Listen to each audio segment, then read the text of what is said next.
Good morning, everyone. Guys, another 2.2 billion pledged for Ukraine, and apparently this is a loan, but it's a loan that they don't have to pay back. Guys, I genuinely don't know, I don't know how to work this out anymore. So as I understand it, that is, we're pledging 3 billion a year, the United Kingdom. So we've got 22, apparently we've got 22 billion black hole in our budget. We're pledging 3 billion a year to Ukraine. We're also pledging another 2.2 billion. I don't know if this is a one-off loan. And then there was the 600 million that David Lammy gave as a backhand, just off the cuff. Guys, honestly, for those of you who don't think who think that we're not heading to a global conflict on an industrial scale, what do I always say? And guys, before we get into this video, please, if you've not done so already, please like the page, share, subscribe. There's a bell down there as well, or something that you click to get notifications on my other videos. So remember what I keep saying all the time about, David Lammy can go out there and he can talk about peace. He can talk about a peace deal. And Keir Starmer can, say this phrase. Remember the phrase that they all use, called the new phrase, deeply concerning. He can say things like it's deeply concerning. But what I said, and I said this a while ago, and it was off the cuff. I said, imagine if you're taking your kids camping.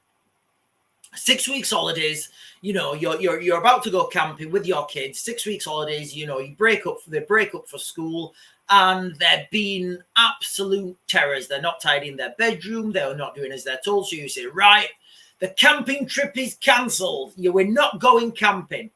But your kids, they're looking, they see you. You're going to, I don't know, go outdoors or whatever. You're buying tents. You're buying tarpaulins. You're buying camping stoves. You're buying sleeping bags, roll mats, new boots. You've all of a sudden a couple of new waterproof jackets have turned up. Your kids are looking at where you're spending your money, and you're saying, no, we're not going camping. Look where you're spending your money. Of course you're going camping. Look at where people are spending their money right now, guys, okay? Of course we're heading towards the inevitable. So it's come out, the United Kingdom have just pledged another 2.26 billion to Ukraine. I've not read this article, guys. I'm going to read it with you in real time. See what we make of it. If we get to a conclusion and we think this is a fair amount of money and we should be doing this, and we'll go with it, guys. Let me caveat all these videos. Ukraine is one of the places we're thinking about moving to, because things are really bad in the United Kingdom at the moment. But I have to look at these things objectively. Early on in this, if the United Kingdom had taken decisive action early on in the 2022 invasion, then there would be no Russia right now. There would be no more Putin right now. But they didn't. They took slow action, slow industrial action, because we don't have democracy anymore. We don't have capitalism anymore. We have late-stage democracy that is linked intrinsically to late-stage capitalism. Those things come hand in hand. So whereby a politician might want to say, I don't know, Boris Johnson, he was in charge at the time. He may want to say, right, guys, let's deploy 16 air assault to Kiev and we'll push these Russians back. All his funders, his donors, the people who got him in charge will say, oh, hang on a minute, Boris, we could do that, but nobody would really make any money doing that because the war would be over in a couple of weeks. Why don't we drag this out as long as possible and get as many arms sales as we can? And that's what and again, Boris Johnson's not there anymore. Say what you want about Boris Johnson. This is going to be wild. Go and watch Boris Johnson's toaster speech. That says a lot about Boris Johnson. And I'm Team Johnson. I really am, guys. For better or worse, I'm Team Johnson. Anyway, guys, let's get to this article. We'll go through it together. I've not read this article yet. I've just put this up. And we'll see what we make of it. I think it's this one. Pretty sure it is. Here we go. UK to give Ukraine 2.26 billion loan to help fight Russia's invasion. but Kiev won't have to repay a penny.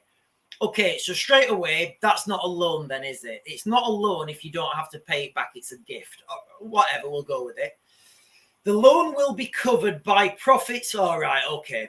The loan will be covered by profits made from Russian sovereign assets that Western nations have frozen since the start of the full-scale war. So remember when I did a video a while back and I said the only thing that's holding Russia back right now is the oligarchs. So I'm going to assume that this is because the UK are giving this money, then the article's kind of misleading. And this is money that the Russians have in the United Kingdom. So the article should read, the UK steals money from Russian oligarchs to give to Ukraine to fight Russian oligarchs. That's what the article should read. The only thing that's holding, because you can imagine right now in Russia, you've probably got a class of oligarchs, and the oligarchs, well, previously to this, the oligarchs were probably saying things like, Vladimir, don't destroy Ukraine right now. I have 10 billion in property market in London. We need to get this money out first. But now, if this money's been taken off these guys anyway, then realistically, what is there to hold these guys back? So the situation will, so these oligarchs now will be going into Putin and they'll be saying, Putin, capitalist pig, take my money, destroy them with full military force.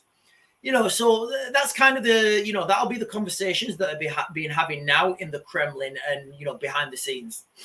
With the UK, I digress. With the UK Defence Secretary saying the money can help turn the tables on Putin's war machine. Again, where is this money being spent? Where is this money going? Like, I don't know where this money is being spent. Is it just going into a black hole and they're saying war? Where is it going? Like, where are the receipts? Deborah Haynes does this article. Right. The UK will give, we've covered that. Right. Okay, here we are. The UK will give Ukraine, not loan them anymore. They've changed their report. Give them a 2.26 loan to buy weapons and other support to fight Russia's invasion, with the money effectively repaid. Right, okay. So Britain are giving this money to Moscow. Wow, okay, so this doesn't look good. Right, okay, right. So this streams of okay, right. So what I think is going to happen here, because this is a loan and the loan's being fronted by the UK, I would speculate, and this is just me speculating now, that the money coming back in from seized Russian assets is over 2.26 billion. So that over 2.26 billion will go for things to cover like legal costs, and other administrational costs to that loan. I don't believe that there are and where I think this will have come from, and I'm just speculating, guys. I'm reading this with you in real time. I would speculate that this came about by a legal firm looking at a loophole and saying, and then lobbying this through Parliament. And I'd say this went straight to Keir Starmer. Remember, guys, I'm just speculating and thinking out loud. I would say that Keir Starmer's got the legal background. I'd say somebody in Keir Starmer's circles has said to him, listen, Keir, mate, look, there's a little loophole here. If we can do this, this, and this, then we can do X, Y, and Z. We can make a ton of money and we seize all the Russian assets and we get that to keep that for ourselves and make a load of money. I don't think people, when they were thinking about this loan, were thinking about money for Ukraine. I think once the people who have taken that loan, once the solicitors, the legal firms, the barristers, whoever, this is me just speculating, I think once they've taken that money, they're just going to give it and they're like, right, do what you want with it. I've taken my percentage. I don't know. Maybe I'm just being cynical. Rachel Reeves, the Chancellor, and John Healey, the Defence Secretary, have fleshed out the British contribution to a pledge made in June by the G7 group of advanced economies, forgot how to read, to lend Kiev a total of 50 billion. I remember, guys, if you remember, I mentioned this then, and I've been mentioning this for a long time, and I've been saying this is going to be the final straw. the budget and reconstruct for the budget and reconstruction needs for its military. Hang on a minute, this doesn't make sense. To lend Kiev a total of 50 billion for its military, budget, and reconstruction needs. Right, okay. So this money is not, they're not saying it's going to the military, which is misleading. Hang on, because here,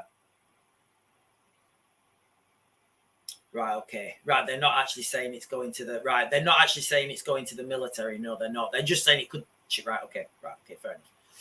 Right, so they're not saying it's going to the military. They're saying it's for its military, that it's for its budget, potentially to pay salaries, to pay pensions, to pay the budget. So basically, this is going into the Ukrainian budget now for everyday items and reconstruction needs. Right, okay.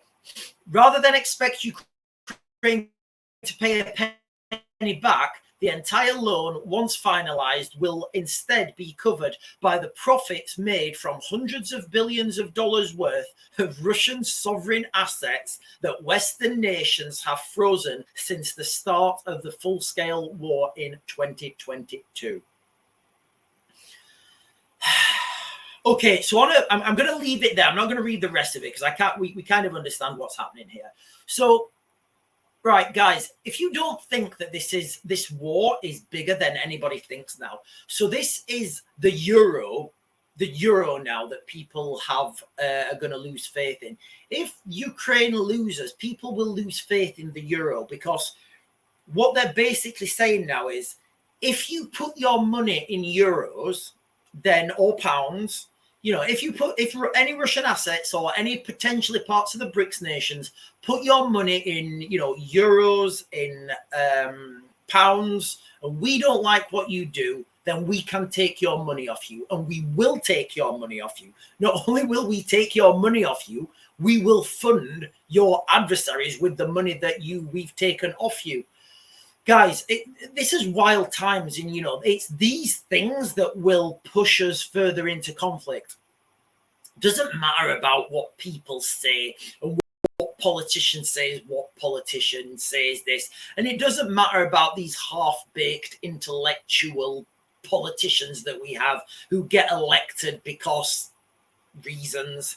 You know, the reality is, once you start messing with people's money, that's when you turn the taps. That's when you turn the tide. And right now, another 2 point. I don't know whether this is additionally to the money that we've pledged. At this point, it doesn't really matter, because we just, you know, the money tree's open, the tap's open, and we're giving money for this war. We're in it now, guys. You know, if you're in the United Kingdom, if you're in Europe, you just need to accept. We just need to accept that this is happening. What we're seeing on the ground and what we're seeing, there's no going back from this. How do we go back from this now? Let's just say that let's just say, for argument's sake, that Zelensky and Putin want a peace deal. What does that mean for these oligarchs' money?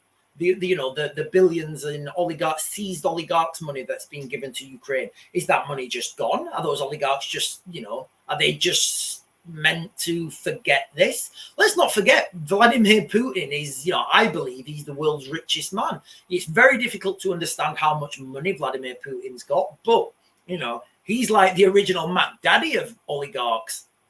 So a lot of Vladimir Putin's personal money, I would suspect, is being used in this scenario. Guys, absolutely wild times. When you start messing with people's money, not much good happens in response. Absolutely wild, guys. Anyway, guys, I'm going to back to grid. I'll get you guys another video later.